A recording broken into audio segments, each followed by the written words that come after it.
6 agent federal në Amerikë, 3 ekipe të ndryshme në vëzhgimet e tyre për disa ditë të ndryshme dhe të gjithë dëshmuan të njëjtën dukuri. Ngjarja filloi në vitin 2023 në një zonë të Shteteve të Bashkuara, vendodhja e së cilës nuk është bërë publike.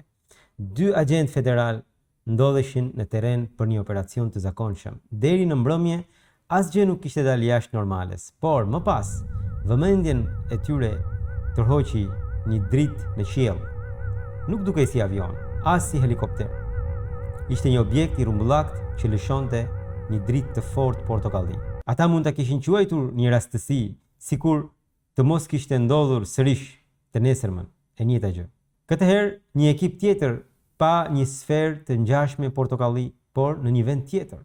Më pas erdhi edhe raportimi i një ekipi të tretë.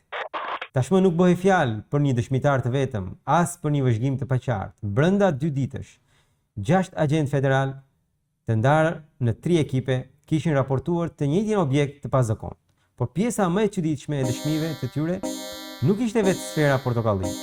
Agentët pohuan se nga ajo dilnin sfera më të vogla me ngjyrë të kuqe. Objekti i madh duke sikur shërbente si një anije mëm, nga e cila lëshoheshin mjete të vogla fluturuese. Dhe kjo sken nuk u pa vetëm një herë, ajo u përsërit 5 herë. Sferat e kuqe zakonisht lëviznin përpara, por her pas here ndryshonin drejtim. Po të ishte rrëfimi i një kalimtari të rastësishëm, ndoshta do të ishte shpërfillur si fantazi ose teori konspirative. Mirpo, dëshmitarët ishin agent federal të trajnuar në shërbim të qeverisë amerikane. Për 2 vjet, ngjarja mbeti e mbuluar nga misteri. Pastaj erdhi viti 2025. Një zyrtar i lartë i inteligjencës, i shoqëruar nga disa oficerë, shkoi me helikopter në zonën ku ishin raportuar sferat. Kur arritën atje, pan një objekt të ngjashëm që qëndronte pezull pak mbi tokë. Helikopteri filloi t'i afrohej. Në atë çast, sfera u largua me një shpejtësi të jashtëzakonshme. Helikopteri nuk ishte në gjendje ta ndiqte. Më pas u shfaqen edhe 4 ose 5 sfera të tjera. Për afro 35 minuta, oficerët vëzhguan këtë veprimtari të pashpjegueshme. Pastaj gjithçka pushoi. Objektet e tilla njihen si UFO. Kjo është shkurtesa e termit në anglisht Unidentified Flying Object, që në shqip do të thotë objekt fluturues i pa identifikuar. Termi nuk nënkupton domosdoshmërisht një anije jashtëtoksore. Ai tregon thjesht se objekti i vëzhguar nuk është identifikuar. Megjithatë, në imagjinatën e publikut, UFO-t lidhen shpesh me qenie jashtëtoksore dhe me mundësinë që qytetrimet e tjera të kenë dërguar anije kozmike drejt tokës. Kjo ishte ajo që kanë regjistruar oficerët amerikanë, nëse është e vërtet apo jo, ose nëse e kanë parë me të vërtet diçka të tillë dhe pikrisht ajo që kanë parë nëse i përket një bote tjetër, një planeti tjetër, nuk e them dot, sepse kjo nuk është e qartë për mua. Por sot dua t'ju tregoj diçka shumë të qartë, që nuk ka fare lidhje me ndonjë teori konspirative. Sot do t'ju tregoj disa ajete të Kuranit të shenjtë, të cilat qartësisht hedhin dritë mbi jetën jashtëtoksore. E theksoj, nuk flasin për ndonjë domethënie të largët, por drejt për drejt për temën në fjalë.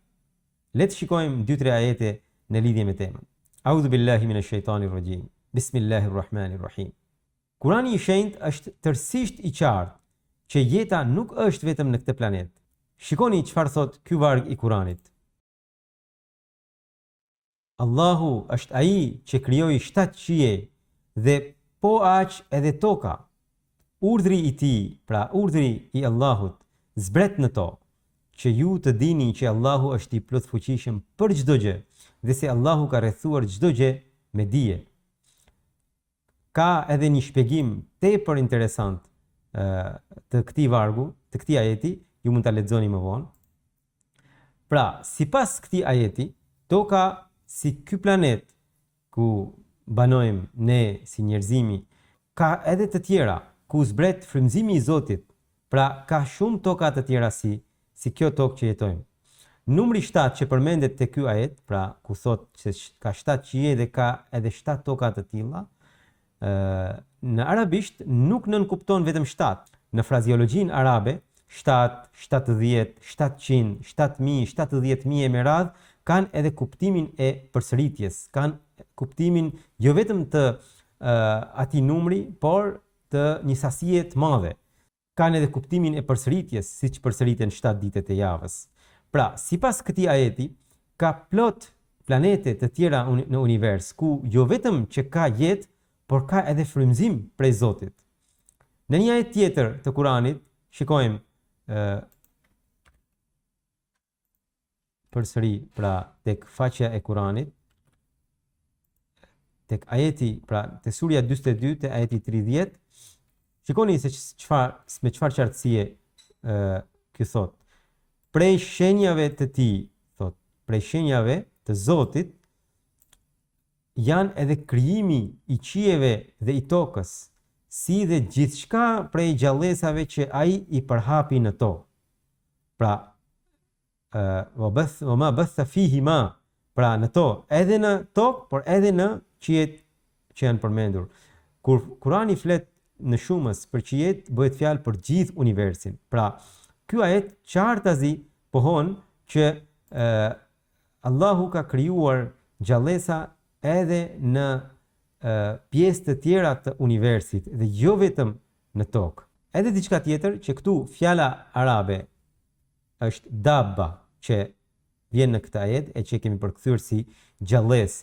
Në arabisht kjo fjalë nuk përfshin qenjet e mbinatyrshme, por gjallësat që ecin në një sipërfaqe të caktuar. Pra edhe ky ajet qartazi pohon se Zoti krijoi jetë edhe jashtë toke. Kjo nuk është e gjitha. Ajo që thot Kurani po në të njëjtin ajet është akoma më e fortë. Është një profeci e madhe. Shikoni çfarë thot. Pasi pohon që gjallësat janë jo vetëm në tokë, por janë edhe në univers të përhapura, thot kur të dojë ai, pra Zoti, është i plotfuqishëm t'i bashkojë ato. Kurani i shenjtë është shumë hapa përpara nga ajo ku aktualisht shkenca moderne ndodhet. Këtë shpjegim të Kuranit të shenjtë e ka bërë Hazret Mirza Tahir Ahmedi, Allahu i mëshiroft, në librin e tij të famshëm Revelation, Rationality, Knowledge and Truth. Ju mund ta lexoni pra nëse se bëni një Google, kjo është artikulli i tij që në faqen tonë ku ai ka shpjeguar pikë në dritën e këtyre ajeteve, dhe nëse ju shkoni tek autori, do të gjeni shumë libra, artikuj dhe video nga ky autor i madh që do të jenë shumë me interes për ju. Pra, Kurani është një libër që asnjëherë zbulimet shkencore nuk rrëzuan dot deklaratat e tij, të cilat ky libër i shenjtë i ka bërë 15 shekuj më parë. Kjo tregon se dia që sjell ky libër vjen nga i gjithdijshmi. Edhe vargu i dytë, madje i Kuranit të shenjtë, pra është një ajet shumë i famshëm që shumë kush e di përmendsh, pra nga surja El-Fatiha, Bismillahirrahmanirrahim, Alhamdulillahi Rabbil Alamin. Lavdia është e Allahut, Zotit të botëve. Pra, Kurani që në këtë ajet thot që nuk është vetëm kjo botë, ka botë në shumës. Kështu që Zoti që në fillim në hapje të Kuranit thot se lavdia është e Allahut, Zotit të botëve. Dhe fjala Rabb dhe botë, siç janë përdorur në arabisht, nëse do ta lexoni këtë shpjegim, ju do të habiteni se sa të thella janë këto. Pra, këto dy shpjegime nëse lexoni, do të jetë shumë interesante për ju.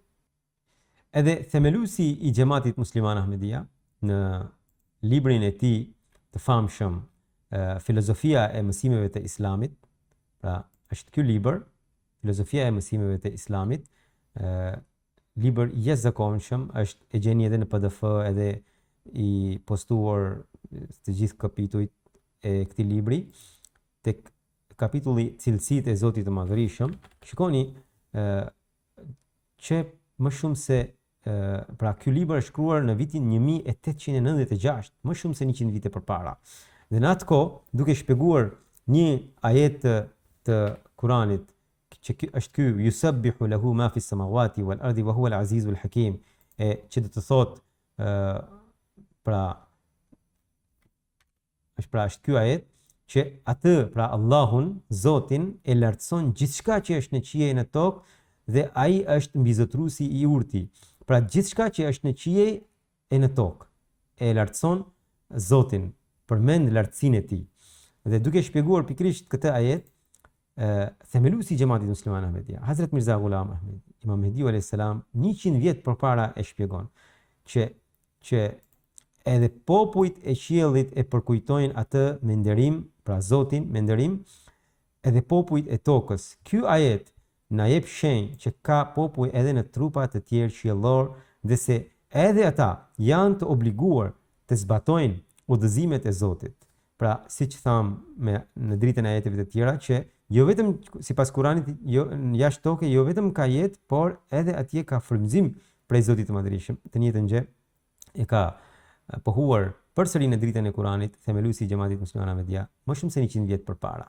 Shpjegime të tilla, të nderuar miq, do të gjeni vetëm te ky përkthim që mund ta lexoni online falas. Por nëse doni një studim më të thelluar, merrni pjesë në mësimet pa pagesë për shpjegimin e Kuranit bashkë me mua. Shumë njerëz e lexojnë Kuranin, por shumë pak e kuptojnë se si lidhen ajetet me njëra tjetrën dhe se si fjalët e Kuranit mund të ndryshojnë jetën e njeriu. Në këto mësime ne nuk bëjmë vetëm përkthimin e Kuranit, ne përpiqemi të zbulojmë logjikën e Kuranit, domethënie të thella të ajeteve të Kuranit, lidhjen mes sureve dhe mesazhin e gjallë që Kurani ka për jetën tonë sot. Kjo video që po shikoni është vetëm një pjesë e një mësimi të plot për shpjegimin e Kuranit. Nëse dëshironi të merrni pjesë në këto mësime, që janë pa pagesë, janë falas, më shkruani në WhatsApp me mesazhin "Dua të marr pjesë në mësim për shpjegimin e Kuranit".